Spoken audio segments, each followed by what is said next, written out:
안녕하세요. 맥키네 지혜투자클럽입니다. HLB 리보세라닌과 캄릴리주맘의 어떤 병용 관련해서 이 연구자 임상에서 간암 적응증 효과 재입증했다는 소식이 나왔죠. 내일의 투자 전략까지 한번 살펴보도록 하겠습니다. 먼저 개장 전 미증시 흐름부터 한번 살펴보도록 하겠습니다. 지금 나스닥 선물 같은 경우는 0.44% 강세 흐름이고요. 다우 선물과 S&P 선물 같은 경우는 0.28, 0.33% 강세 흐름입니다. 중소형주 중심의 러셀 2000 같은 경우에도 0.34% 강세죠. 결국 월말에 이제 가장 이제 시장에서 좀 주목하고 있는 부분이 제롬 파월 연준 의장이 브론킥스 연구소 연설 관련되는 부분에서 8월 달에 잭슨홀 미팅 같은 어떤 이제 강력한 발언이 나올 수도 있다 이런 우려감이 있습니다만 지금 선물 흐름은 좀 강세 흐름이지요. 이런 어떤 흐름의 헤드라인에 보시게 되면 국내 같은 경우도 지금 화물연대 관련되는 이슈들이 조금 이제 사회적으로 이슈가 있는 가운데 미국 같은 경우에도 이 철도 파업 관련되는 어떤 리스크 관련되는 이야기들이 헤드라인에 지금 나오고 있습니다. 그리고 이제 시장에서는 앞서 말씀드렸듯이 제롬 파월 연준 의장의 연설을 기다리고 있는 상태에서 상승세를 지금 보이고 있는데요. 중요한 이제 경제 데이터 관련되는 부분과 월말 월초에 있죠. 12월 마지막 이제 FMC를 앞두고 월말에 나오는 이제 물가 PC 지표라든지 월초에 나오게 되는 이 고용 관련되는 부분이라든지 이런 부분들이 마지막 FMC에서 이 긴축 관련되는 조절 관련되는 부분에서 어떤 시장 반응을 보일지가 가장 중요한 어떤 시장의 어떤 키다 이렇게 보여집니다. 그리고 지금 애플 주가가 며칠째 계속 이제 중국 영향으로 빠지고 있는데요. 이 부분들도 어떻게 지금 반등이 나오는지가 국내에도 애플 관련주들의 어떤 영향이 있다고 보여집니다. 자, 그리고 헤드라인에서 좀 볼만한 부분들은 이 뱅크 오브 아메리카 미국 제일 큰 이제 상업은행이죠. 여기에서는 내년도에 추가적인 24%의 하락. 미국은 사실 이제 금리가 이렇게 올라가면 80년대에 심각한 이제 경기 불황이 일단은 오고 난 다음에 물가가 좀 이제 진정이 됐는데요. 내년도에도 이런 어떤 부분의 우려감들로 주가 어떤 하락을 예상하는 전략가들도 많이 있습니다. 자, HLB 관련되는 기사를 보기 전에 시장을 좀 한번 살펴보면요. 오늘 같은 경우는 이제 MSCI 이제 리밸런싱이 있는 어떤 부분으로 외국인들 매수세가 이 거래소 쪽에서 1조 넘게 좀 하면서 최근에 많이 좀 이제 부진했던 대형주 중심의 어떤 매수세가 들어왔죠. 그리고 선물 관련되는 부분에도 좀 이제 매수세가 좀 들어오면서 상대적으로 이제 코스닥이 수급이 좀 주춤하는 흐름에서 코스닥에서는 이제 상승 종목 수는 많았습니다만 하락 종목 수 대비가 코스피 대비보다는 조금 이제 떨어지는 어떤 흐름이 보였고요. 자, 이런 어떤 외국 매수세의 원달러 환율 자체는 1318전, 18원 80전 정도로 7원 80전 정도 하락을 하면서 이 환율의 어떤 영향들이 지금 이제 1300원대 초반 정도로 계속 이제 안정세를 가하고 있기 때문에 12월 달에 이제 산타 랠리, 연말 랠리에 대한 어떤 분위기들도 조심스럽게 계속 이제 나오고 있는 상태입니다. 자, HLB 관련된 내용을 좀 살펴보면요. 아침에 이제 28일에 이제 결정되었던 그리고 어제 이제 나왔던 유중 관련된 이야기가 다시 한번 나왔는데요. 사실 이렇게 역대급 규모의 유상증자를 하는 입장에서 HLB는 소액 주주 비율이 89.5%이죠. 그리고 이제 진양권 이제 회장이 지분율이 이제 8%입니다. 그래서 투자를 목적을 한다 하더라도 대규모 유상증자를 하는데 이 소액 주주를 포함해서 투자자들에게 자금을 유치하는 상태에서 최대 주주가 이 진양권 회장이 이제 유상증자에 적극적으로 참여하는 모습을 보여야 되는데 이번에 이제 지분율에 따라서 배정받은 신주 인수권 정서 관련되는 부분에서 92%를 6,280원, 7,426원 가격으로 4번 정도 나누어서 팔아서 50억 정도의 이득을 봤다는 이런 내용 자체가 사실 이제 윤리적인 측면에서 특히 바이오 쪽 입장에서는 상당히 좀 이렇게 긍정적으로 나오진 못하죠. 그렇기 때문에 주가도 시장 대비해서 부진한 흐름들을 10월달, 11월달 계속 이제 보여주면서 이제 내일부터는 이제 구주주 청약에 들어가는 어떤 상태입니다. 그래서 이제 최종 발행가가 초기 예정 발행가 34,050원에서 1차 발행가 37,700원, 최종적으로는 25,200원까지 낮아져서 현재가 대비해서 가격 메리트는 어느 정도 있습니다만, 주주 배정과 남은 물량의 이제 일반 공모, 그리고 어차피 총액 인수기 때문에 이 하우스들이 이제 이 부분을 책임을 지는데, 그리고 이제 자녀들도 지분들이 있었을 때 이번에 신주인수권 정서를 모두 매도해서 현금을 또 나름 확보를 했거든요. 이런 부분들은 상당히 뭐 긍정적이지 못한 어떤 부분들입니다.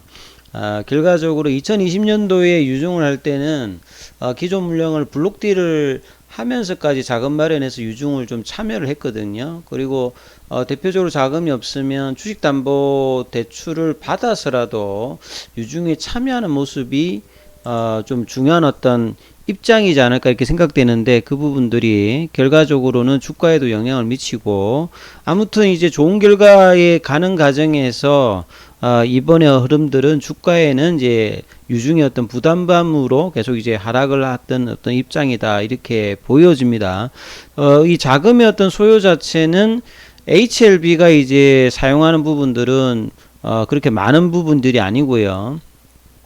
이 대부분의 어떤 자금 자체가 자회사인 엘레바 테라피틱스와 이뮤노믹 테라피틱스의 임상 비용이라든지 상업화에 사용되는 어떤 부분들이 대부분이기 때문에, 이런 부분들도 HLB 주주들 입장에서는 뭐 엘레바 테라피틱스야 이제 100% 자회사인데 자금의 어떤 부분의 어떤 용도가 필요하지 않다 하다가 이제 이번에 이제 유증 관련되는 부분으로 장기적인 어떤 임상 비용이라든지 상업화 관련되는 부분에 사용을 하고, 이뮤노닉 테라피스틱스도 사실은 이제 교무세포종 관련되는 부분 어떤 기대감이 굉장히 있는 상태에서 이 발표도 좀 미뤄져 있는 상태이기 때문에, 향후에 이제 12월 달 내년도 1월, 2월, 3월에 나오는 이 간암 관련되는 부분이라든지 선약 남성화 관련되는 부분들은 차질 없이 사실 좀 진행이 되어야 되는 상황이니까, 회사가 이런 부분은 좀 책임감 있게 본인들이 이제 얘기했던 부분으로 계획적으로 좀 사실 진행하는 부분들이 가장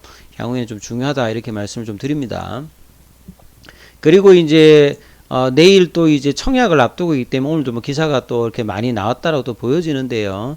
자, 리보세라닌과 캄넬리주맘의 간암 연구 논문입니다.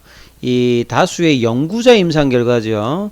연구자 임상 결과에서 국제학술지 프론터 온컬리지에 이달에 이제 게재됐던 임상 논문에서 절제 불가능한, 그러니까 수술이 좀 안 되는, 보통 이제 항암 치료 같은 경우는 1950년대에 대부분 이제 수술을 하죠.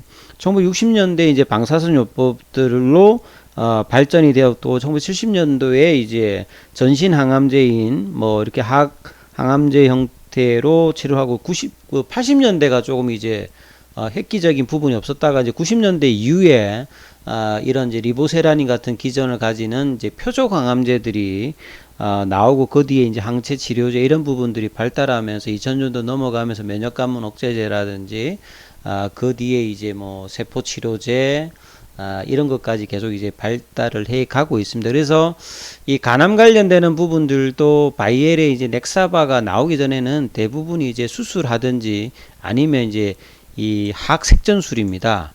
색전술이라고 하는 거는 이 간암 같은 경우에는 이제 암세포에 영양을 공급하는 이제 동맥을 찾아가지고요, 이렇게 허벅지 같은 데다 카텐타 이렇게 넣어가지고 그 찾아 들어가서 항암제를 이제 투여하든지 투여 안 할 수도 있는데, 그리고 난 다음에 이제 혈관을 막아가지고 종양을 일단 굶겨 죽이는 형태가 이런 색전술 부분이거든요.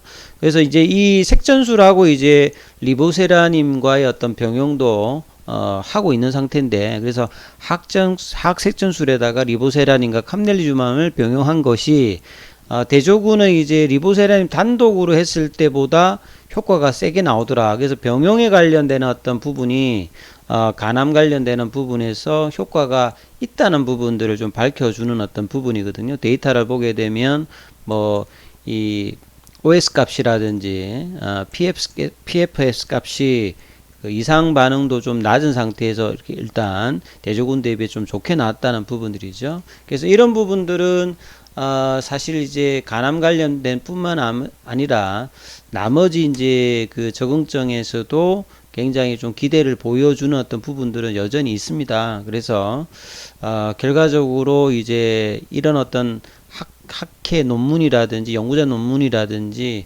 기타 이제 적응증 관련되는 부분들은 계속 진행되고 있는데 이제는 사실 이제 HLB가 그냥 가능성이 아니라 이제 결과로 이제 보여되는 어떤 시기고 주가도 거기에 따라서 이제 반영을 할 수 있는 어떤 수준이기 때문에 12월 달 그리고 내년 초에는 제대로 된 어떤 임상의 어떤 과정들로 진행을 할 수 있는 어떤 흐름들이 가장 일단 중요하다 이렇게 말씀을 드립니다. 차트를 통해서 한번 살펴보면요. 이 HLB 입장에서 보면 자, 이 부분들은 좀 어떻게 보여지냐면 주가 차트에서 보면 이제 분봉상으로 보시게 되면 오늘도 아침에 보면 이제 한 33,000원대 정도까지 올라갔다가 오후장에 또 이게 빠졌다가 시간에 이제 또 한 100원 정도 빠졌죠. 32,000원권인데 이 최종 이제 유상증자 가격이 25,200원 대비해서 윗단에 있습니다만 이 기술적으로는 제가 이제 34,000원이 박스권 하단이다 이렇게 말씀을 좀 드렸는데 그 34,000원을 깨고 내려가서 지금 3일째니까요. 내일 목요일 금요일까지 이 부분들이 단기적으로는 회복되는 흐름이 나와줘야 이제 이 박스권 하단에서 어떤 지지 흐름을 하고 이제 올라갈 수 있는 흐름을 만들거든요. 근데 요런 구간이 이제 청약 일정하고 좀 겹치고 그 다음에 이제 12월 달에 유중의 이슈가 계속 이제 겹쳐지는 지점입니다. 그래서 회사가 이제 기존에 이제 나왔던 거 말고 이 선양 남성화 관련되는 부분 발표를 언제 시점에서 ND 시청을 하느냐가 이 주가 측면에서는 HLB는 지금 시장 반응하고는 전혀 지금 다르게 일단은 움직이는 어떤 특성들을 가지고 있기 때문에 자, 이런 부분들이 훨씬 더 중요하겠죠. 오늘 이제 장중 프로그램 쪽으로는 오늘 이제 공매도가 이제 없기 때문에 근데 공매도가 없는데 이제 공매도 매매 비중에 들어가죠. 이건 이제 시장 조성자들은 이 공매도 금지에는 그 예외로 풀립니다. 그러니까 시장 조성자들 입장에서는 자기가 물량이 없는데 물량을 해줄 때는 이제 공매도를 통해서 이 부분들을 처리하기 때문에 이제 매매 비중에 일정 부분 들어올 수 있다. 이렇게 이해를 하시면 될 거예요. 자, 그런 어떤 차원에서 이 장중에는 일단 프로그램이 나왔는데도 크게 이렇게 시장 대비해서는 또 이렇게 움직이지는 못했습니다. 그리고 현물 부분에서는 이제 기관들이 어제에 이어서 오늘 훨씬 더 많이 일단 매도를 하는 모습을 좀 보였죠. 그래서 개인들은 이제 밑단에서 조금 이제 매수를 해주는 모습을 좀 보였는데요. 그 기관들은 이제 어제 이렇게 매도를 했다가 오늘은 좀 소폭 매수, 그 다음에 외국인들은 일단 매수하는 흐름이었죠. 이제 기간별 매매 동향에서는. 그래서 이제 내일하고 모레의 어떤 주가 흐름이 제대로 어떤 반등이 좀 나오느냐, 아니다면 좀 더 내려갈 수도 있습니다. 그래서 이제 내일 모레의 어떤 반등 자체가 굉장히 좀 중요하고, 라운드 넘버 가격인 3만원대까지 이게 안 깨지고 여기서 일단 나오는 것이 일단은 중요하겠죠. 그러기 위해서는 내일하고 모레 양봉 일단 나와서 34,000 위로 올리는 흐름이 나와야 됩니다. 안 그러면 이 박스권 하단도 지지가 안 되기 때문에 다시 또 이제 하락의 어떤 박스권을 또 형성할 수도 있기 때문에 거래량은 낮습니다만 계속 이제 유중의 압박이 12월 달까지도 이어지는 어떤 흐름이니까 이 부분을 바꿀 수 있는 어떤 수급이 지금은 중요한 어떤 위치니까 이 부분 좀 참조하시면서 투자 대응 전략 삼으시길 바라겠습니다. 여기까지 하겠습니다.